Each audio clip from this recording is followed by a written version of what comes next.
A man grows what he can and he tends it, and sometimes dead is better. Welcome to a book review on one of the greatest horror novels that's ever been written, Pet Sematary. This one has a really interesting background, guys, because it's based in Stephen King's own life, in real life events of the King family. In the 1970s, King had some success with Carrie and Salem's Lot, and in 1978, the University of Maine, King's old alma mater, contacted him and asked him if he'd like to be a writer in residence, teaching creative writing courses at the university. King accepted the position and moved his family to a little house in Orrington, Maine, near Bangor, to be close to the university, and the house sat on Route 15, and it was just up the road from a local chemical processing plant. Across the road on Route 15 was a little general store owned by a man named Julio.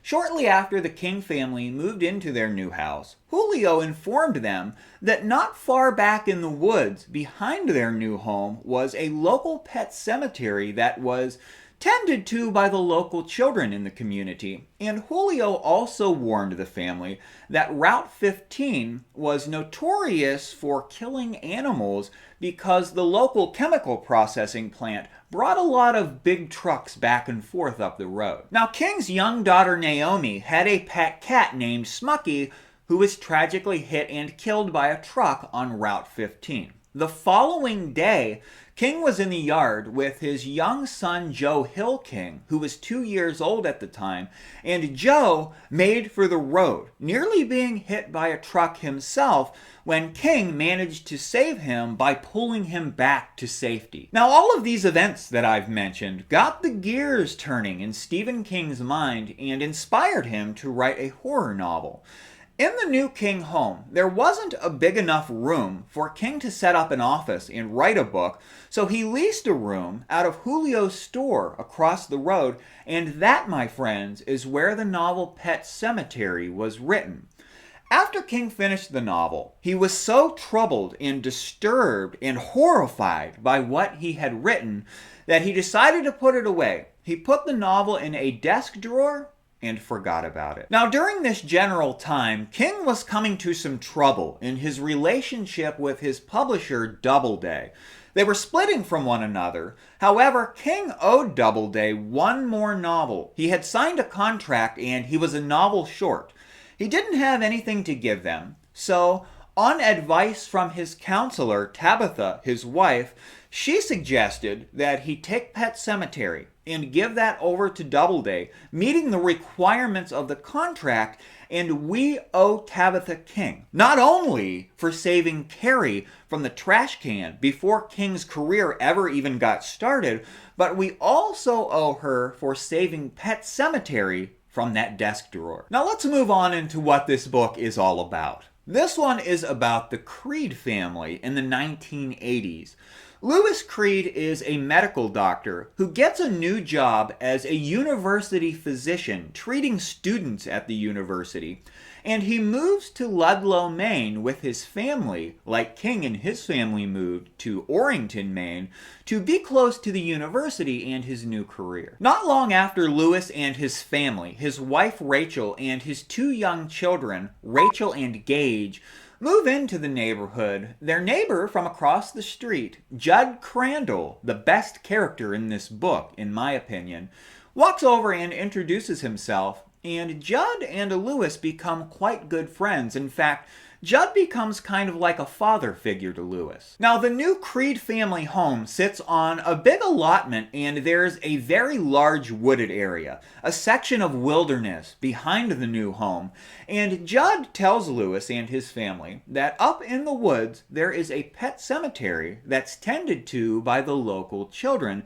And Jud even takes the family up there and shows them around the animal burial ground. However, Jud Crandall has a secret. Beyond the pet cemetery, a couple of miles back into the woods, is another burial ground, the Native American Micmac burial ground. And this is a place of evil, malevolent energy and power. And it becomes central in the lives of the Creed family and Jud Crandall's life.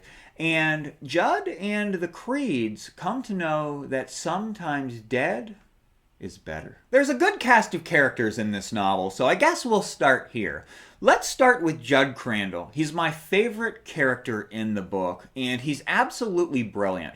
Although I've completed 53 Stephen King books now, I'm actually on my 54th King book, Gerald's Game.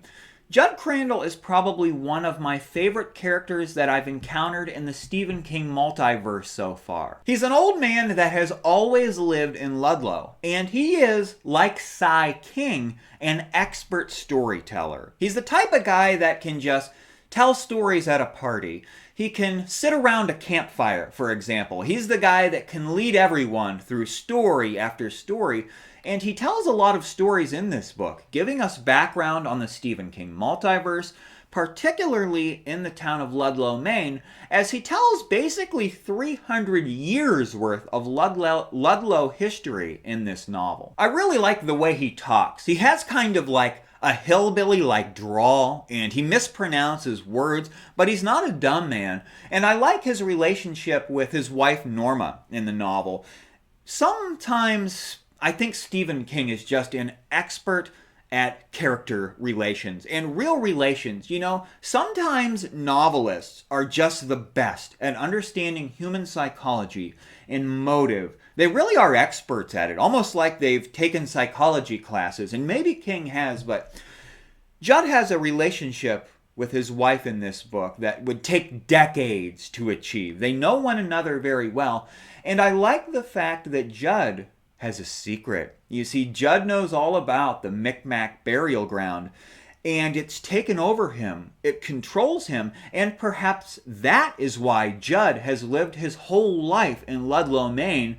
He's basically pinned to this town by the power and the energy that comes from the Micmac burial ground. It's interesting to see Jud Crandall, a man who seems to be basically good, psychologically split by the evil energy in Ludlow. You know, Jud has become obsessed with death and resurrection throughout his life, and that's one of the things that makes this book so interesting is death and resurrection and the obsession involved. And I'll tell you what, when I read different seasons, I read Rita Hayworth in Shawshank Redemption, and I felt that Red was a great storyteller in that book, a storyteller of the highest class, and I think that Jud Crandall is right there with him. Whenever a novelist is writing a book and they have to give us background, they go about that in a certain way, and I like the fact that it's Jud Crandall that tells us about the history. Every time we have to go back, it's Jud Crandall that tells us about what happens in the past, and I thought that that was very fitting for this book. Louis Creed is the main character in this one. It's his story that's being told on the pages of Pet Sematary. And I like him. I like meeting his family here. He's a middle-class doctor that's kind of struggling to live up to the expectations of his in-laws, and I liked the dynamic between Louis and his in-laws, and I felt that he was a very genuine, well-intentioned character as well, kind of like Jud Crandall. You see, there's a lot of violence in this novel. After all, King decided not to publish this at first. He felt that it was so gruesome, but an author doesn't just start killing people right away in a gruesome horror novel. You've got to make your readers care about the characters before you start chopping heads. And King, I felt, does a good job bringing Louis to us and telling us who he is, giving us a little background, making us kind of appreciate and enjoy his family up front before the mayhem takes off. Basically, for the first half of this one, we're meeting the Creed family, we're meeting Jud Crandall, we're getting some information on the history of Ludlow and what's going on there in the woods. A novel, a horror novel, doesn't necessarily have to start off with a bang. King does good in this one, kind of leading us in slowly. And I do want to mention one more character here before we move on to the absolutely fantastic themes in this book, which are by far the best part of it. And I'm talking about church. People love pets. We just love pets. And church really is the poster boy of this novel. Church represents this book. When you hear the term Pet Sematary, most people picture the cat involved. And I felt that King does a great job getting empathy from us in the way of an animal in this book. And we're going to talk about church a little bit more in just a moment. But let's go ahead and move on into the great themes in this book, which are essentially death, grief, and fear. It's no coincidence that Lewis Creed is a physician in this novel. Doctors are experts on life and death. And death is really the perfect theme for a horror novel because it's something that most of us think about quite often. All of us have been touched by death at some point in our lives, and we all will be in the end. And it's something that makes this book universally fitting, is the theme of death. You know, death is what drives us toward our goals in life. It gives us a sense of urgency to work through our bucket lists and meet our aspirations in life because the Grim Reacher is traversing toward us as we speak. For parents, the potential death of their children is a very haunting fear. Any parent who loves their children has this particular fear, and no parent should ever have to experience the death of their own children. And it can be an even bigger fear for a parent than their own death. So I think that the fact that the death of a child for a parent to experience is a theme in this book, I think that it's a really horrific one, and I think that it works particularly well here. Throughout human history, people have wondered if their loved ones are still alive after they die. Could they still be out there somewhere, in some way, in some form? And all throughout history, there have been stories told about death and resurrection. I'm a fan of prehistory, and I wonder what our distant ancestors thought about death. They didn't have the perspective that we modern people have on the world. It's interesting that Neanderthal people oftentimes buried their dead in caves to protect the bodies. I wonder what they thought about death. You know, death is as much a part of life as life is. You know, we're born, we die, and somewhere in between, we read Stephen King. Grief and fear are big themes here as well, and I'm going to talk about them a little bit more here in just a moment, but I want to turn to the pacing in this book. I thought that this book was fairly well paced. I thought it was a good book. At no point did I feel like I was having to push through to read it, and I actually thought that I was. The reason I put this great book off for so long is because I saw the movie, the original movie, many years ago, and I kind of knew what I was getting into, and because of that, I thought that I wouldn't enjoy it, because I thought that because of that, the pacing would be off for me. The novel opens up kind of light and pleasant, but very interesting. Jud Crandall is just so damned interesting that I couldn't get enough of his story. You know, I'd really love a whole novel that talks about his life, that goes way back in Jud Crandall's life to the beginning with him and his dog Spot and everything that he experiences, because he's a relatively old man in the book. I'd love more about him. And for any of you authors out there that like Stephen King, I think that Jud Crandall's biography could potentially make a great piece of fan fiction. A horror novel doesn't necessarily have to open up rigorously to get it going. That can work, and it has worked for authors in the past, but I liked the gentle opening with this. It starts to pick up some tension and some real mystery toward the middle. You're curious, what's going on here? I even had some mystery involved, even though I knew what was going to happen. You know, the movie is never anywhere near as good as the novel, except for on rare occasion, but the novel starts to build tension in the middle, and it really goes off with a bang toward the end. There's so much that happens in the last 80 pages or so of this book that in conclusion on the pacing, I thought that it worked very well for me, even though I knew basically what was going to happen. Where does Pet Sematary fit into the Stephen King multiverse at large? Whenever I'm reading a King book, I'm trying to look for the bigger picture as far as the multiverse goes. And, you know, this book was written pretty early on in King's career, published in 1983, I believe. So King hadn't fully developed his multiverse idea at this point. However, there are more than several mentions of The Shining in this one. A gunslinger is mentioned once or twice, which is kind of a nod towards Stephen King's Dark Tower series. Jerusalem's Lot is mentioned in the book, and this was my favorite connection. In this book, Jud Crandall takes his wife to the Emporium Galorium, which, if you've ever read the novella The Sundog from the Four Past Midnight collection, this is a nod to the Sundog. However, it's not the same Emporium Galorium as in the Sundog because it's not in Castle Rock. However, it's in Bucksport, Maine. So I thought that was a pretty neat connection with the Emporium Galorium.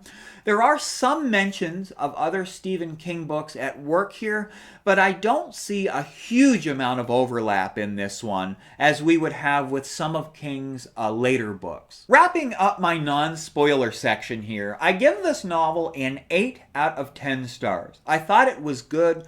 It was better than I expected because, like I said, I knew what was going to happen, so I didn't really expect to enjoy it. I was basically reading it just to get it out of the way. I'm on my quest to read every Stephen King book, but I really did enjoy it. And there was a lot that I learned that I had misconceptions about. We're going to talk about those in a moment, but I give it an 8 out of 10. I thought that the themes were second to none. I give the themes an absolute 10 out of 10. There are no more important and influential themes in life than death, grief, and fear. This is a true horror novel to the core. It's an absolutely horrific atmosphere that King builds here, back in those deep, dark woods with all the mysterious things going on back there. I'm not sure that a better horrific environment could have been produced by an author. I think that's why this novel has done so well over the years. It's largely regarded as one of the greatest horror novels of all time, the greatest in the minds of many out there.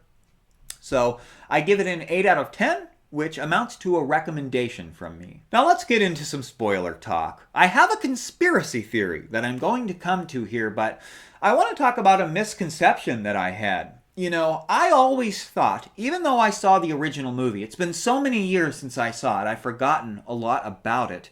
I thought that it was the Pet Sematary that brought people back from the dead. You see, I'm still learning about King's multiverse. I haven't finished every book yet, and it's a lot of fun for me to continue to learn more about King's world, but I didn't realize that it was the Micmac burial ground that's way out back of the Pet Sematary that brings people back. So I thought that was really interesting, and it was an exciting bit of a misconception that I had to correct when I read the novel. Now, the Micmac burial ground has a malevolent energy, and it's really warped Jud Crandall's mind in some ways. Jud Crandall has been out to that burial ground in the past multiple times, and it seems like he's really just looking for another reason to go out there. He wants to go out there. He's being called back out there. And it was absolutely inappropriate for him to suggest to Lewis Creed to take church out to that burial ground. He knew he shouldn't have done it. And here's my conspiracy theory.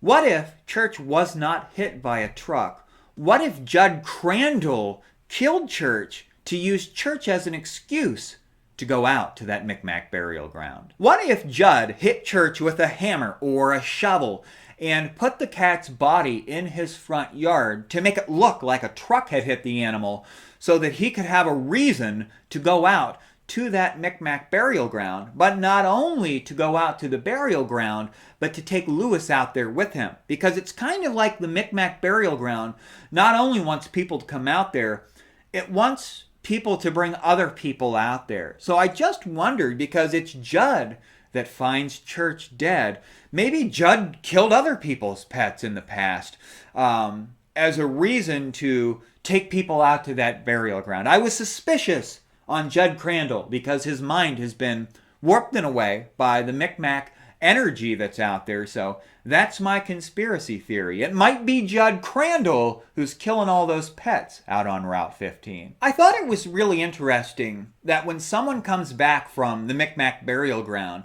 that they're kind of like evil, but they tell the truth to upset people, Timmy Baterman was a soldier in the war, and his father was so distraught over his death that his father took him out there to that burial ground and buried him. And when Timmy came back, he was changed, almost like zombified, like zombies are coming out of this thing. But Timmy somehow knew about other people's pasts, and he would confront them with that, and it would upset them.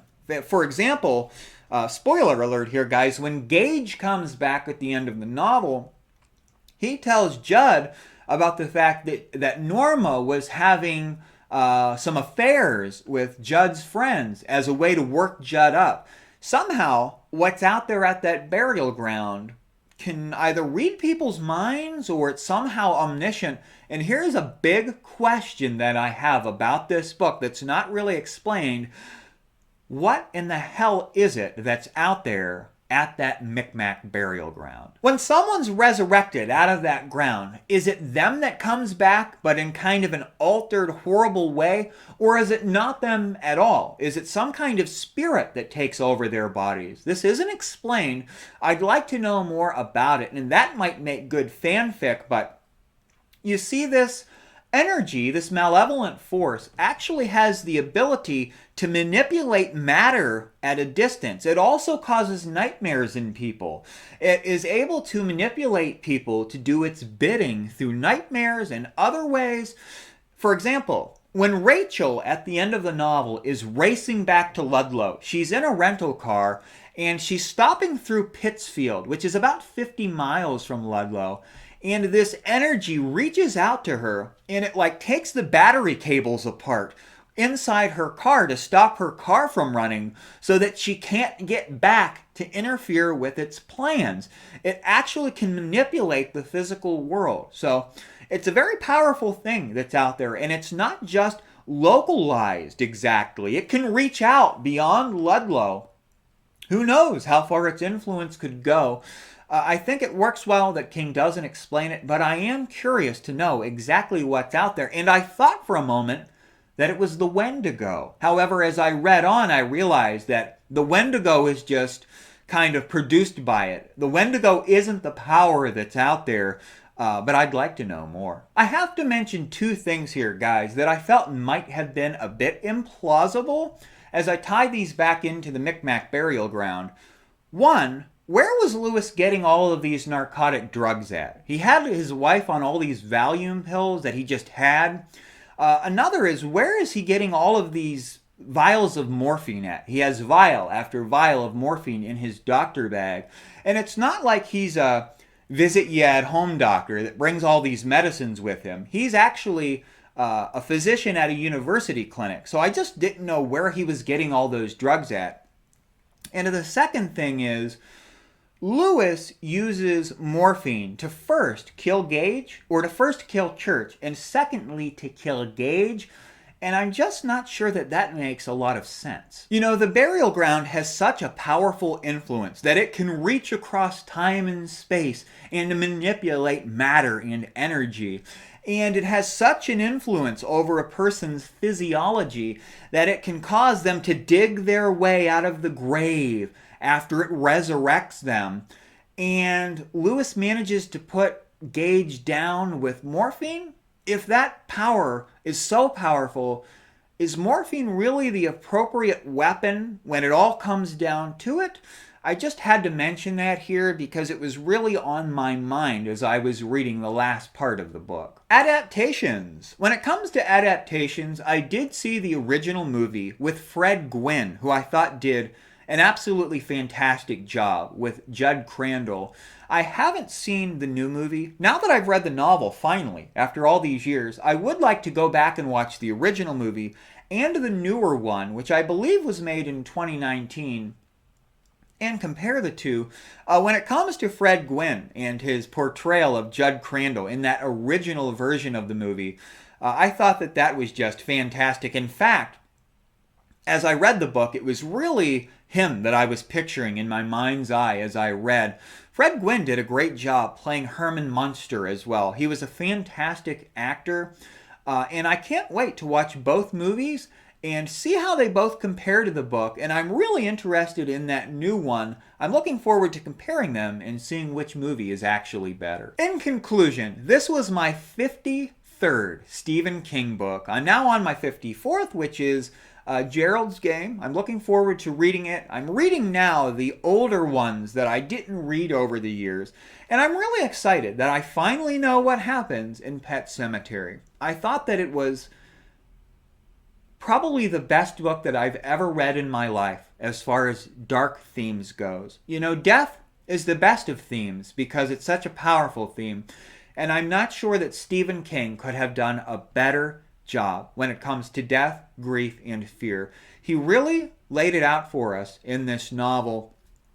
And I just can't get over how well he did it. I've been telling people since I read it how wonderful a job he did at creating this horror novel. You know, there are a variety of themes that an author can select from when they write a horror novel. You know, there are many, many different types of horror novels, but I think that the reason that this book has persevered and has been so popular and now has 2 movie adaptations, and the reason that this is one of constant readers' favorite novels is not because of the relatively good characters and the great character in the way of Jud Crandall, not because of the spooky atmosphere that really is second to none, but it's because of these dark themes and the fact that people can relate to these dark themes. I thought that it was extraordinarily well done in that regard. If you've been thinking about not reading this one because you saw one or both of the movies and you kind of know what happens in it,